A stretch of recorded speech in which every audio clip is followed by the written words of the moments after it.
Hey everyone, welcome to Securing Your Applications and Azure Kubernetes Service Clusters with Calico and Calico Cloud. My name is Tommy Falgu, and I'm a cloud solution architect for Microsoft in our Global Partner Solutions organization. My name is Steve Griffith. I'm part of the Cloud Native Global Black Belt team at Microsoft. I work with customers to build solutions around our Cloud Native stack, including Azure Kubernetes Service.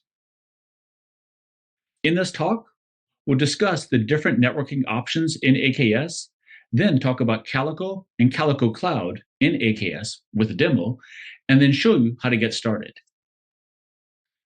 Tigera and Microsoft have been partners for many years, ever since Tigera was listed, or Calico was listed, as one of the options for choosing your own network policy in AKS. This has grown, and this year, Tigera won the Partner of the Year for open source software. Congratulations to Tigera for that huge win. Part of the partnership with Tigera includes Calico Cloud being a preferred solution in the Azure Marketplace. As a result, if you're a customer and you have a commitment agreement with Microsoft to spend money, then you can spend some of that money from Calico Cloud against your agreement if you go through the Azure Marketplace. All right, I'll take over from here, Tommy. Thank you. Before we get into what we do with Calico Cloud and Calico within Azure Kubernetes Service, let's talk a little bit about what Azure Kubernetes Service is. So first of all, I think most of us are probably familiar with Kubernetes and the components that are involved, right? So you have your control plane, which includes your API server and scheduler and various components, etcd. And then you have your worker nodes and your node pools, which are responsible for actually executing your workloads, right? So there's a lot of capabilities and components that need to be managed within there. And that's where you might consider using a managed Kubernetes service.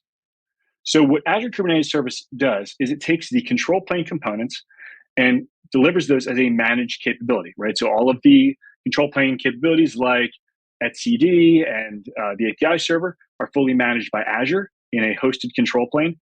But your worker nodes and your workloads are run within your network and within your host VMs, which are then managed for you by Azure, but are within your network space.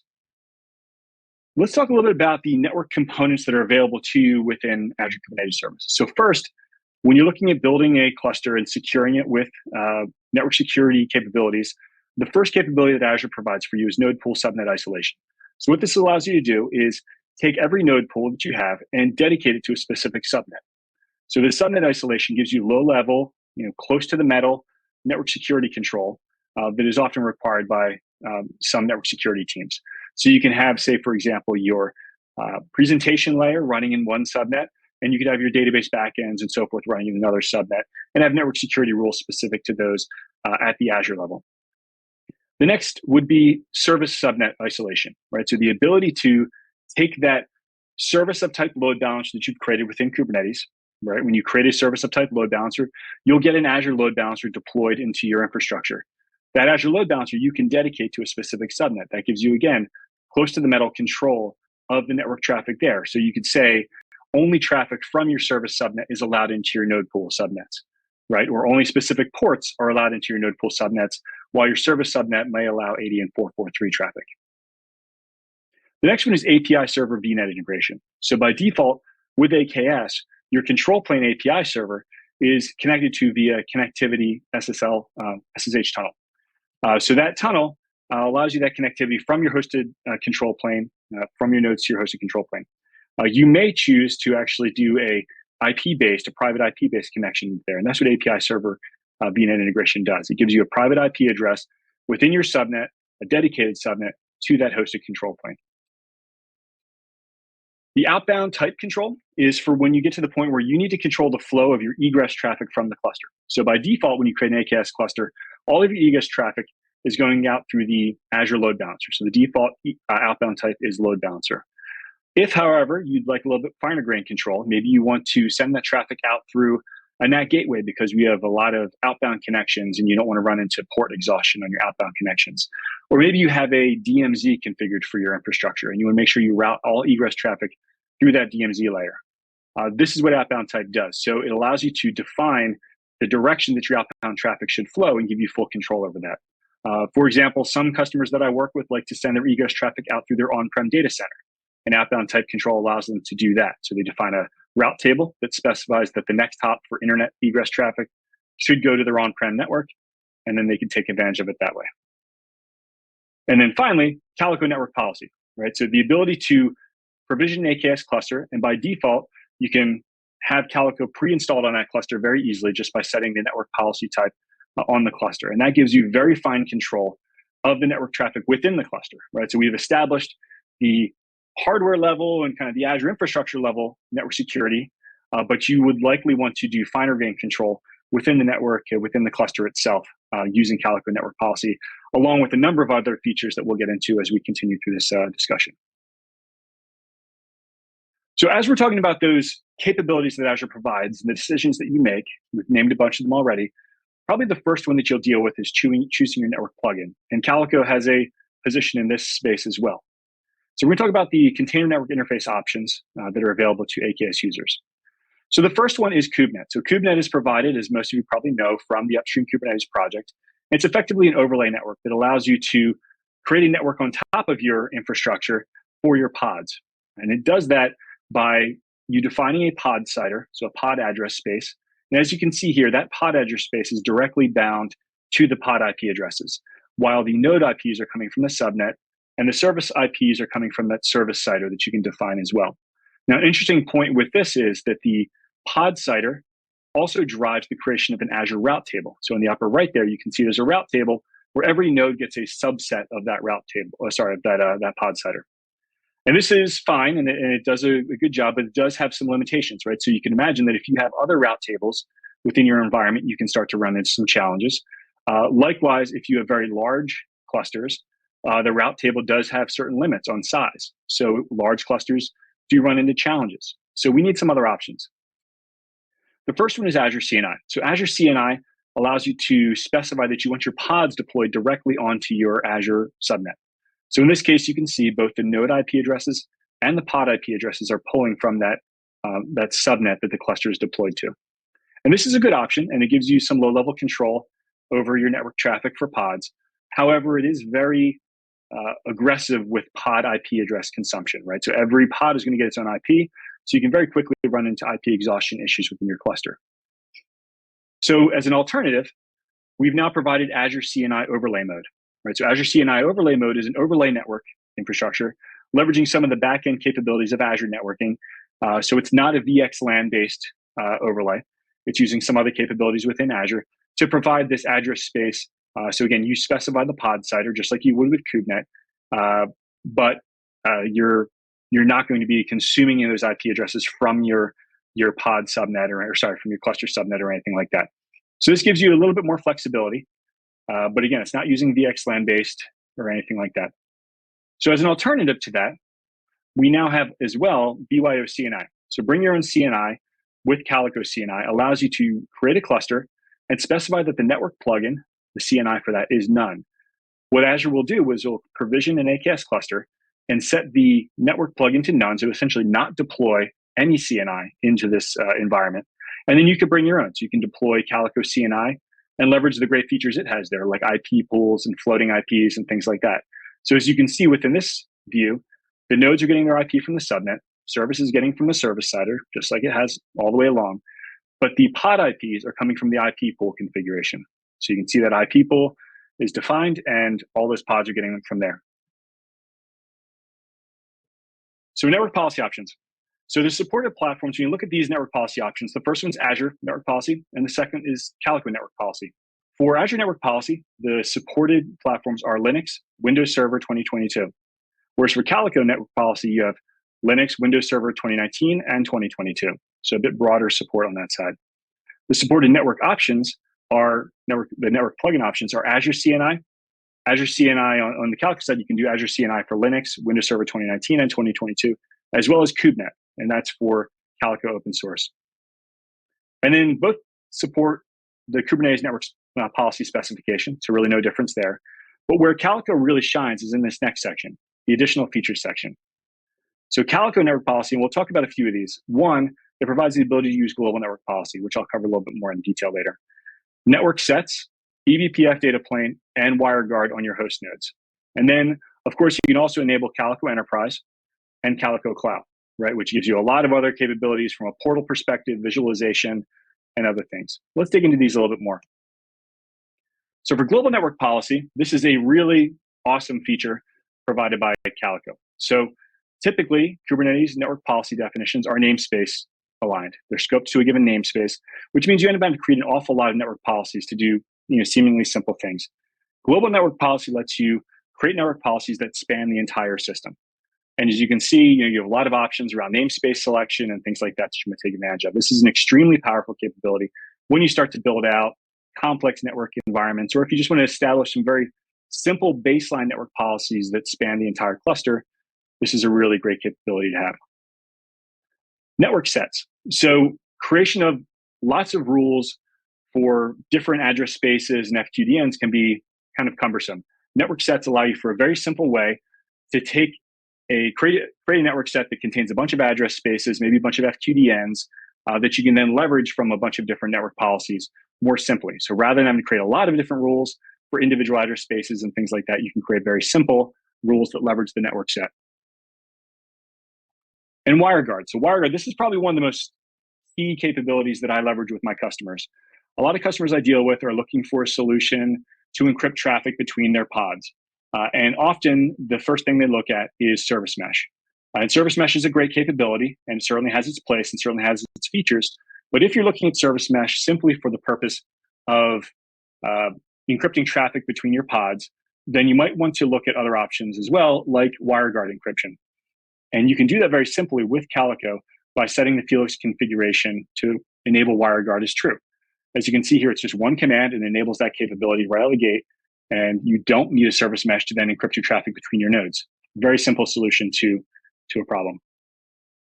And then, of course, leveraging Calico Enterprise and Calico Cloud, you get the great portals. And as I've worked with customers and I've worked on my own to deploy complex network policies into environments, it can be very challenging to understand what the policies are doing, to visualize what the policies are doing. And that's where the Calico Cloud Portal really makes a huge difference. You can go right in, you can see your traffic flows, you can better understand what's not working. You can right-click on a pod and get a packet dump directly from there very easily. You can see your flow visualizations. It just makes it dead simple to understand what's going on with your clusters. So I always recommend to customers that I work with, if they start to get into the point where they're building fairly complex or even moderately or not complex network policies, that they want to get into Calico Cloud and take a look at the portal view and see the capabilities and see what it can help them enable on their clusters. With this, I'm going to hand it over to Tommy.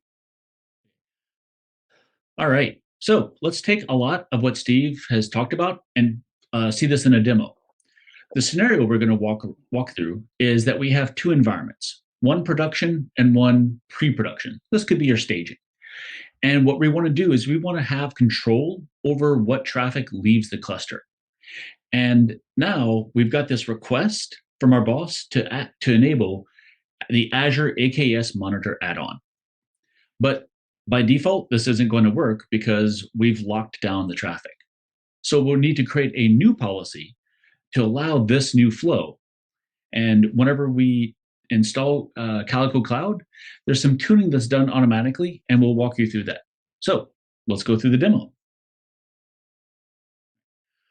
The first thing that's going to happen is we're going to add a cluster. So we'll go to Manage Clusters, connect our cluster, give it a name, and then select that this is an AKS cluster. Now, I've already done this on my cluster, so I'm not going to go through the installation process.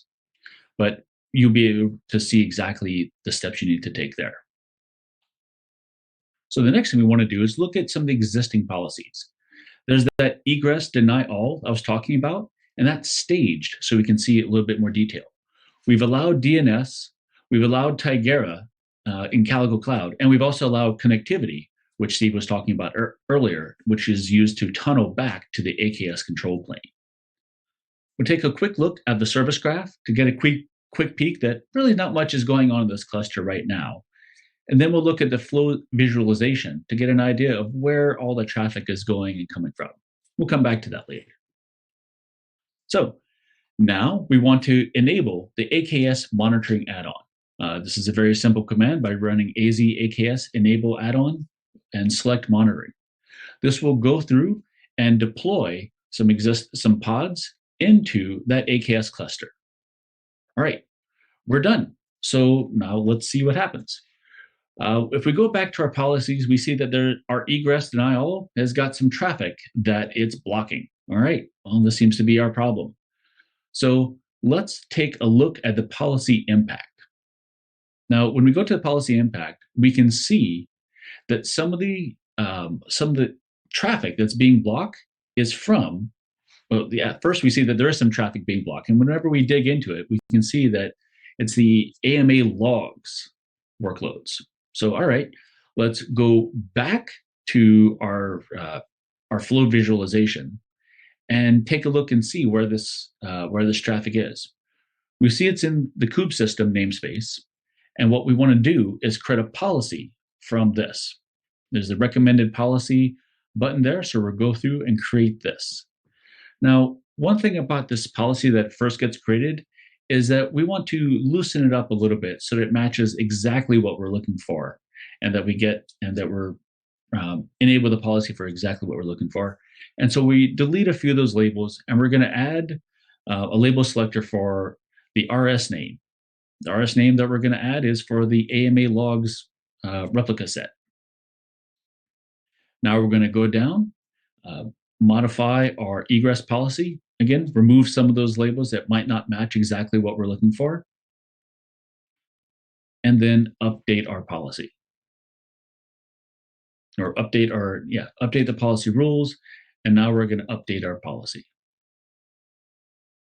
Okay, so we've now created this new policy for what we're looking for to enable and allow those the AMA logs, and we're going to go back to our egress policy. If we go back there, and if we take a look again at our impacted traffic, give it a second for it to load through, and then we'll see that our impacted traffic has gone away. So there's now no more traffic being blocked, and we're good. I'll let Steve take us home. Thanks, Tommy. Okay, let's take a look at creating a cluster using CNI NUT. So we're going to create an AKS cluster that has no container network interface implementation deployed. It's not using kubenet, it's not using Azure CNI, and then we'll go and deploy Calico CNI on top of that cluster. So to do that, the first thing we need to do is we need to set a few environment variables, or at least I'm going to do this just to make it a little bit easier. All right, so I'm going to set what the resource group name is, where this cluster is going to get deployed in Azure. The location, so the region, I'm going to go to East US, but you can really go anywhere. The cluster name that I'm going to use, which is just demo cluster. All right, so now let's go in and we'll actually create the resource group.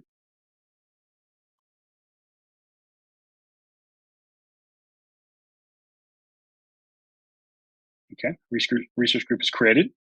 Now, for my purposes, I'm going to create a VNet in advance. If you don't specify a VNet and subnet on your cluster creation, AKS will create one for you. But in my case, I want to go ahead and create one in advance. So you can see here, I'm just doing VNet create, telling it what resource group to put it in, giving the VNet a name, telling it what the VNet address space should be. And then I'm creating a subnet within that VNet specifically for use for my AKS cluster. So I'm going to deploy this and make this a little bigger so you can see. That should go through pretty quickly, and there it is. Now, to deploy my AKS cluster into that subnet, I need to know the FQDN, fully qualified name of that resource in AKS or in Azure. So I'm going to go and use this quick query to pull that value. So this is just doing a subnet show, querying out the ID of that resource. Okay, so I'll grab this. I'm just going to set that into an environment variable. Okay. So a little further, let's clear this. We can take a look at that value. We'll just do an echo. Yes, subnet ID. You can see there's that fully qualified resource ID. Okay, now we create the cluster. So to create the AKS cluster, we're going to run our AZ AKS create. This all could obviously be done through Terraform or Bicep or ARM, whatever your preferred mechanism is, but this is just for demo purposes. We'll show it here.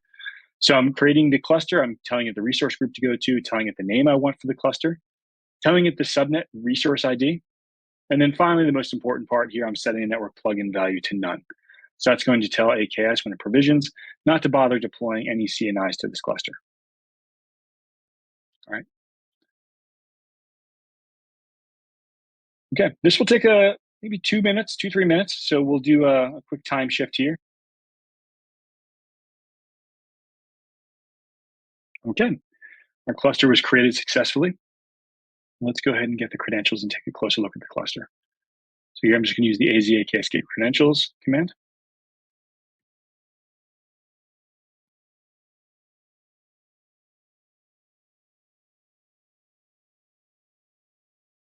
And let's explore this cluster a little bit.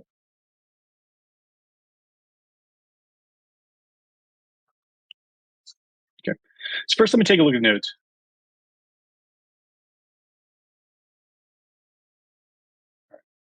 So you can see here, the cluster has 3 nodes, and none of them are in a node ready state. Right, so they're all 3 are showing as not ready, which makes sense. We haven't deployed a CNI to them yet. Let's take a look at the pods that are running there. And again, I'm going to go out wide so we can see the IP addresses here. Okay, so you can see we do have pods that are deployed successfully. They're up and running, but there are a few that are in pending state. So the ones that are running successfully right now, as you take a look at their IP addresses, you'll notice those IP addresses are coming from the node directly, right? So these are all pods that use host network in the pod spec. So they're all jumping on the host network interface rather than doing a CNI connection.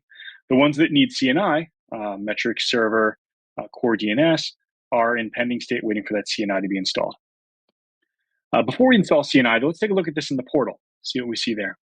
So first off, I jump to my resource groups and take a look at my my demo. Let's search here for CNI. All right. I can take a look at my virtual network. On virtual network, I can check the connected devices and see I just have my 3 nodes connected there. Okay, with Azure CNI, you would actually see a good bit more here. The kind of standard Azure CNI, you'd see a number of IP addresses associated here. But in this case, we're only using 3 IP addresses from that subnet. If I jump over and take, again, look at my CNI resources, I can jump to the Managed Cluster Resource Group. So we mentioned earlier in the presentation that AKS manages the control plane, but there are other resources that are deployed into your subnet that are kind of visible in the customer subscription. So if you take a look here, this MC_resource group, I can see a few things here. I can see a managed network security group. I can see a managed route table there, although there's nothing in this managed route table. Right? Whereas with kubenet, we would have seen additional items in there. And we can see the VM scale set and things like that. This Azure load balancer we discussed earlier as part of the outbound type configuration. Right? So if you leave the default outbound type configuration as load balancer, then you'll get a load balancer. And the purpose of that is to give you that outbound connectivity. So take a look at the outbound rules. You can see I have an outbound rule as well as a front-end IP configuration that's used by that outbound. So that's the outbound IP address of this cluster. Okay, so everything looks good, except that we don't have CNI running here. So let's go and do that. So to scroll down a little bit further here, first thing I'm going to do is install the Tigera operator. This is all available on the Tigera Calico documentation, how to do this, but we can just grab the commands from this presentation. Okay, so that was deployed successfully.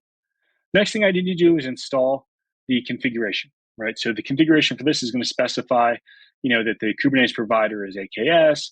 It's going to specify what the IP pool that we want to use is. So this address space is what our pods are going to use for their IP addresses. And it's going to set the encapsulation as VXLAN. So let me grab this configuration. And again, this is available on the Tigera documentation.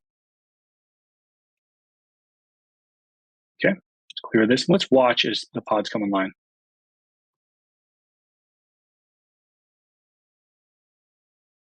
All right. So you can see the Calico nodes coming online here. Once they come online, what you start seeing is these IP addresses that are none. You'll see those start to get populated. These pods will come online and they'll get their IP addresses from Calico CNI. So the Calico Kube controller is just starting up now. You can see a couple IP addresses coming in here. So again, that's coming from that 192.168 address space we specified in the IP pool configuration. Now, if I minimize this, let's clear this. I'm going to actually deploy another workload here, just so you can see.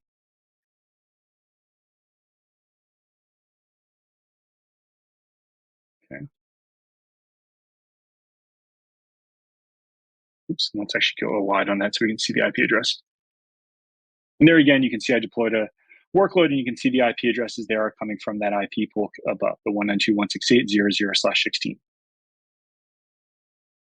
Okay, now if I jump back over the Azure portal here, and let's go back, we can take a look at this route table. And again, with kubenet, we would have seen addresses in this. We would have seen route configuration specifying chunks of the pod CIDR that needed to go to which nodes, which we're not seeing here. All right. Now, since we've done this, we're running with Calico CNI. Let's take it a step further. Let's enable WireGuard. So we talked about this earlier, how simple it is to enable WireGuard encryption. So I'll deploy this, just running a quick patch. WireGuard enabled equals true. And that's it. WireGuard's now enabled on this cluster. We can take a look at it just to be sure. So I'm going to grab a node name. I'm just going to grab the first node that comes up. All right, so if I echo node name, you can see that's just one of my nodes. I'm going to run debug pod on there. Okay, now let's chroot /host. Now let's take a look at the interfaces on there. And specifically, I'll take a look at the WireGuard interface. And there you can go. There you go. You can see that the WireGuard is running. You can see if I keep checking, there's more traffic that's starting to come through there. You can see that the TX packets is going up. Slowly, there's not a lot of traffic in this cluster, but you can see that the traffic is going through WireGuard encryption at this point. So I think what was really interesting with that presentation, with that demo, is that you often have new capabilities that are being added to AKS or new features you want to leverage from the cloud native ecosystem, and it's really good to have a staging environment, a place where you can test those things out and figure out what your network policies are in advance of trying to get that through to production. And the capabilities that Tigera and Calico provide around the staging of those and being able to visualize the traffic and getting recommendations of what the policy could look like make that so simple. I've spent hours and hours trying to unwind network policies manually to try to figure out why my GitOps isn't working, or why this specific agent can't communicate externally because it's hitting all these various different ports. And this makes it so simple to figure that out. So to kind of recap here, we look at the features that AKS provides and the capabilities that Calico enables on top of that, between the ability to isolate your node pools across various subnets, isolate your load balancer subnet, your API server, control your ingress and egress traffic flows at a low-level network security group layer and using route tables and things in Azure. And then you supplement that with Calico network policy inside the cluster to give you really fine-grained control of the traffic that's going between your pods, between your nodes, coming into your cluster, leaving your cluster. These things all work together to give you the most secure network environment that you could possibly have within AKS. With that, thank you so much for hearing us and listening to our session here. Thank you.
Cloud-native applications can't be secured with the traditional security tools.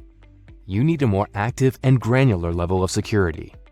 Calico Cloud is an active cloud-native application protection platform that detects, prevents, and mitigates breaches in cloud-native applications. Let's look at how to secure your cloud-native environment at build time with Calico's container security. At build time, we want to make sure that images that the development team provides are clean and without major vulnerabilities or misconfigurations. All image registries are auto-populated and continuously scanned by Calico's scanning engine. I can also manually add new registries. It's very easy for me to see the results of the last scan from the Scan Results page. Pass-fail is color-coded with specific scores. Details about each vulnerability that impacts each image are available on the right side.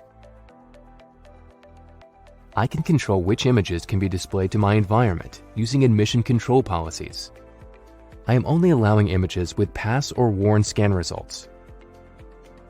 I've also enforced an upper limit for the age of a scan result. Now, if any application developer attempts to deploy an image that doesn't pass the security criteria, it will automatically be blocked. Once you have the admission policies in place, you may come across a situation where the application developer is telling you that a particular vulnerability does not impact their code and the way in which they are using the affected library. In this case, you need to create an exception. Calico Cloud offers a number of options to scope the exception to a specific image version, any version of this image, or any image. In addition to scanning and assessment of images, I must ensure the Kubernetes environment is also secure and does not have any misconfigurations. Calico helps you continuously assess your Kubernetes configuration using compliance reports that assess your configuration against CIS benchmarks. I scheduled my CIS benchmark report to run every 24 hours. The number of nodes passing or failing the CIS benchmark tests is color-coded. And here are the top failed tests. I can also download the full report to get more insight on each test and how to mitigate its risk. At this stage, I have scanned all my images, allowed the deployment of only those that pass the security requirements, and I have also assessed my deployment environment against CIS benchmarks. Try it yourself by signing up at www.calicocloud.io.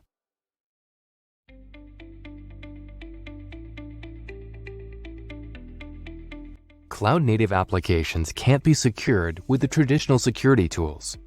You need a more active and granular level of security. Calico Cloud is an active cloud-native application protection platform that detects, prevents, and mitigates breaches in cloud-native applications. Let's look at how to secure your cloud-native environment at build time with Calico's container security. At build time, we want to make sure that images that the development team provides are clean and without major vulnerabilities or misconfigurations. All image registries are auto-populated and continuously scanned by Calico's scanning engine. I can also manually add new registries. It's very easy for me to see the results of the last scan from the Scan Results page. Pass-fail is color-coded with specific scores. Details about each vulnerability that impacts each image are available on the right side. I can control which images can be displayed to my environment using admission control policies. I am only allowing images with pass or worn scan results. I've also enforced an upper limit for the age of a scan result. Now, if any application developer attempts to deploy an image that doesn't pass the security criteria, it will automatically be blocked. Once you have the admission policies in place, you may come across a situation where the application developer is telling you that a particular vulnerability does not impact their code and the way in which they are using the affected library. In this case, you need to create an exception. Calico Cloud offers a number of options to scope the exception to a specific image version, any version of this image, or any image. In addition to scanning and assessment of images, I must ensure the Kubernetes environment is also secure and does not have any misconfigurations. Calico helps you continuously assess your Kubernetes configuration using compliance reports that assess your configuration against CIS benchmarks. I scheduled my CIS benchmark report to run every 24 hours. The number of nodes passing or failing the CIS benchmark tests is color-coded. And here are the top failed tests. I can also download the full report to get more insight on each test and how to mitigate its risk. At this stage, I have scanned all my images, allowed the deployment of only those that pass the security